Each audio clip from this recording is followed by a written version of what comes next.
Hello, my name is Benji and welcome to Dice vs Cards. Today we visit once again Arkham Horror the card game.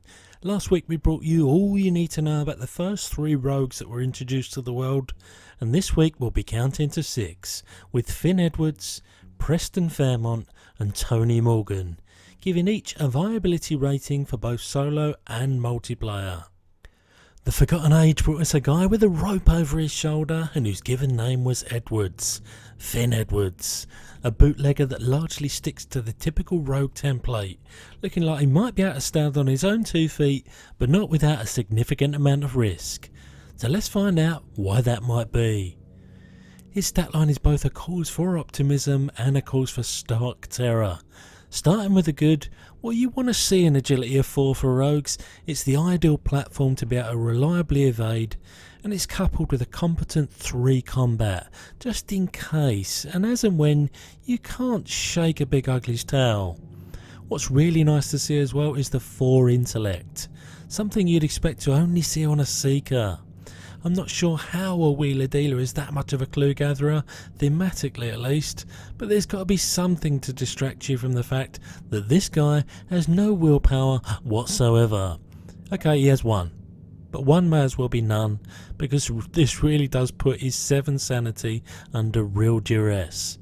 The high agility will help you avoid damage from the encounter deck, but this is definitely an area of concern. His signature ability is 1 part awesome, 1 part situational. Whilst on the one hand you cannot argue with a free action, so long as you've got a minion to evade, this is going to be less impactful in solo when you're drawing less enemies, even though he has a stat line that suggests he might be okay on his Jack Jones, and so this also highlights Finn's yin-yang nature. This one ability suggests a game of evade, duck, dive, evade, yet he's got some stats in combat for God knows what. Are you imbibing some of that ill-begotten hooch, Mr. Edwards, or are you just one big enigma? To continue the off-kilter vibe, he also has access to 2 signature cards. The first, Smuggled Goods, is a pretty great event, combining a super search of the top of your deck and your discard for an illicit card, which you'll probably have a few of due to his deck building choices, which we'll talk about shortly. The fact that it's free except you have to be not engaged with an enemy, which is easy for Finn, and there's no real downside to this then. His trusty 38 is where we finally get to see one small reason for the 3 combat. Both these signature cards suggest an evade, then a counter punch. Again, in terms of bang for your buck, there's very little to dislike about this itsy bitsy handgun. Giving you 5 combat and 2 damage is nothing to sneeze at. His weakness, caught red-handed, can be a fairly hefty kick in the sack, but it's also all over the place in terms of the consequences of drawing it. Sometimes you ain't going to sweat it, but then it's likely going back in your deck. But that's not to say this isn't harmless, but it is something you can somewhat play around with applying good practice sequencing. Namely, drawing cards if you're going to go to at the start of the investigator phase, and then dealing with the consequences as they arise.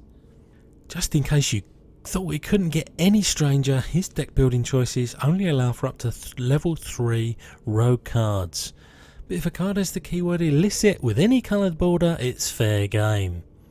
The problem is most illicit cards are rogue cards anyway.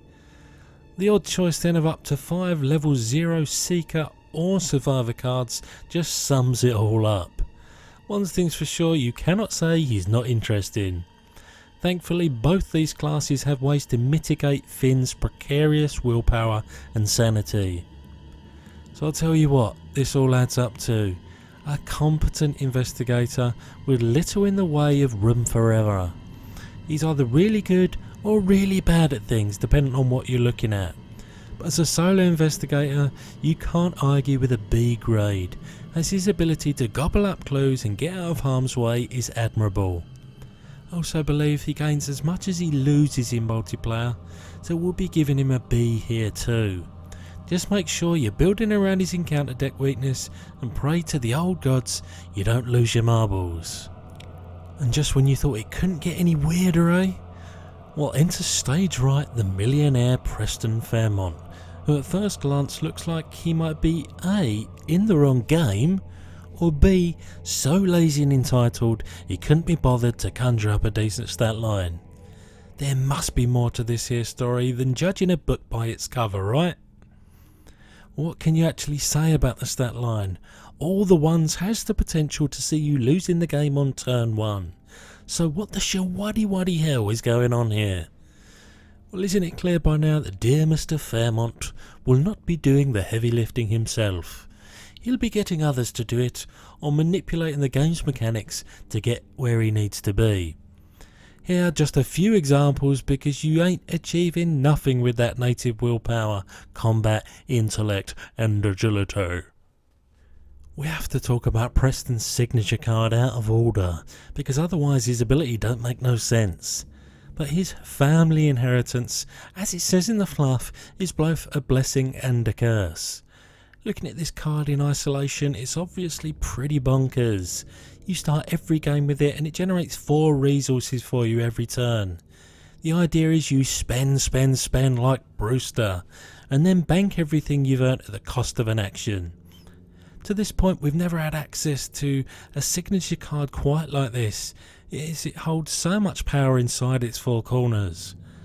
What this needs to be is an enabler for the cards that you build a Preston deck around. And so what it's really asking is 5 resources a turn, including the one you draw, anyway enough to win a game of Arkham Horror without the help of the investigator that holds the coin? It's a remarkable thing that the answer is pretty much yes.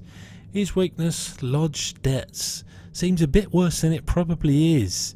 You'd think that 10 resource requirement will well and truly hit you in the chads. But remember, if you're not gaining insane amounts of dollaros when playing him, then you're doing something wrong.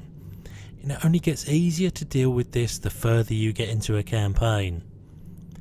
So back to his signature ability, which is ironically one way the game tries to restrain the insane amount of resources you'll be generating, as you'll need to use an action to ensure those gained from card effects don't go down the drain at the end of the turn. In fact, a lot about this guy at a glance is just painful to look at. Really, the best advice to give is to get him to the table to assess how much fun he is, as there's a lot more to him than meets the eye. His off-class deck building choices of level 0 to 2 survivor cards are a real nice fit for the old boy. Cards like Trial by Fire, Look What I Found and Dig Deep are just begging to be used. Picking and choosing the sweet spot of 5 in a skill of your choice is the icing, gathering clues off the back of failure is the sponge, and dumping resources is the jam. Don't forget the fact that a good portion of your resources won't be in your resource pool, and so that enables Dark Horse decks and cards like Fire Axe. Now this part of Preston gets a real thumbs up, as red bordered cards offer so many tools. So that was jolly interesting, wasn't it? What fantastically bold design Mr. Fairmont was and is. And if you like spending resources, then look no further for your investigator of choice. That being said, he's a tricky guy to rate, but my gut's telling me he deserves a B for solo play. There is some inherent risk, most notably the need to get your board state to where it needs to be before you can pop off. But although multiplayer affords you a bit more breathing room, there's not that much you'll want to or be able to do in your deck building for him to be Stevie's support guy, leaving the good and the bad offsetting each other and warranting a B grade for when it's you and your buddies at the table. Truly one of the more difficult investigators to give viability marks to.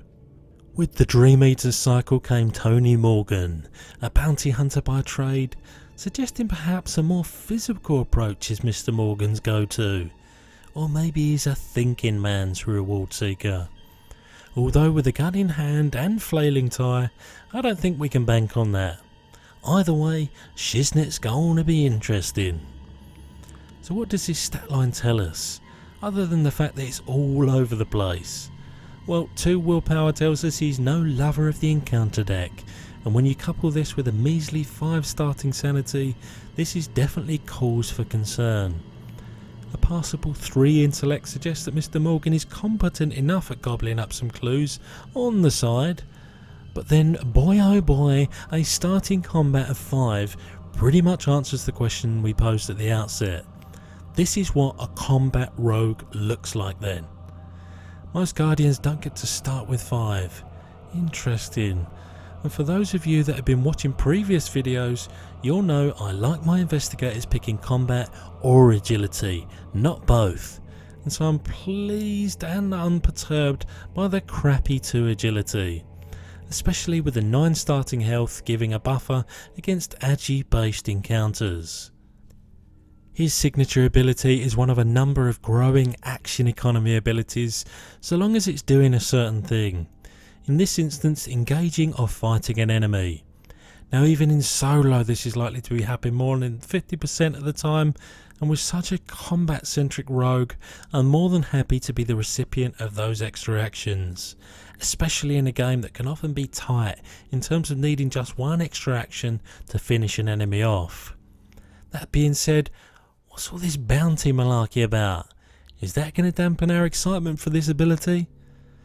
Well, these bounties are dished out off the back of his signature card, Bounty Contracts. An interesting one, as you've got 6 uses to play bounties on enemies that enter play throughout a scenario. Now it's important you listen to me now. The return you get when defeating an enemy is a trick.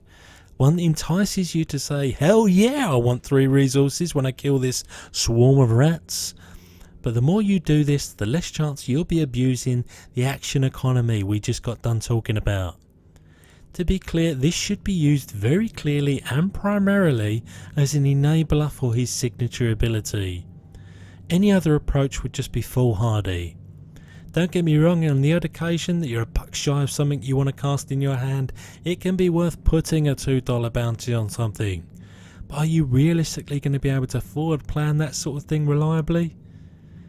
You say that, but Mr. Morgan has a secondary signature card as well, in the form of 2 copies of his 38 long Colt. Now on the one hand, 3 resources for 3 ammo for an average +1 combat and +1 skill is pretty meh, but when you add a free copy of it if you happen to have one in hand, some refundable bounties when you kill an enemy with 1 or more on it, and the fact that it scales well with difficulty level means that his signature cards are all round goodness. His weakness, Tony's Quarry, is another one that looks worse than it is. 4 combat is not a great deal of trouble for Tony to deal with. The fact that it gets a bounty means you can use your free action in part to deal with it. It's really just the doom counter that you need to be wary of. Are you way at the head of the tempo curve for the scenario? Then just let him sit there aloof. It might take you that whole turn you lose advancing the act deck around early just to deal with it anyway. I'm really liking the look of Tony's off-class deck building choices of up to 10 level 0 to 1 cards of your choice of either Guardian, Seeker or Survivor events and skills. So go on, be honest, how many of you are pulling a sad panda face at not being able to brew an off-class Mystic deck? That's right, none of ya. There are viable paths with all 3 options. Pick the Guardian and get even better at what you're good at. Go for the path of the Seeker and top up your solo viability by propping up your passable intellect of 3. Or do what survivors do and wrest victory from the jaws of failure. I must say there's something quite liberating about a gun-toting rogue who doesn't have many glaring weaknesses outside of his precarious sanity. The fact that your deck building options are pretty wide open means that viability will be relatively high, enough to warrant a B for solo play. There are unfortunately a couple of holes in his solo viability, but don't get me wrong, you can have a highly fulfilling and effective campaign piloting this here bounty hunter on your lonesome. I really do think that he shines in multiplayer though, warranting an A grade just because the most important part of his kit scales so well to having more enemies in play, especially when you get his Colts out. So there you have it, your choice of the next 3 rogues out of the starting blocks. Now there's no excuse not to get creative and take your favourite investigator for a spin. For now, I hope you found this helpful, and I'll see you next time.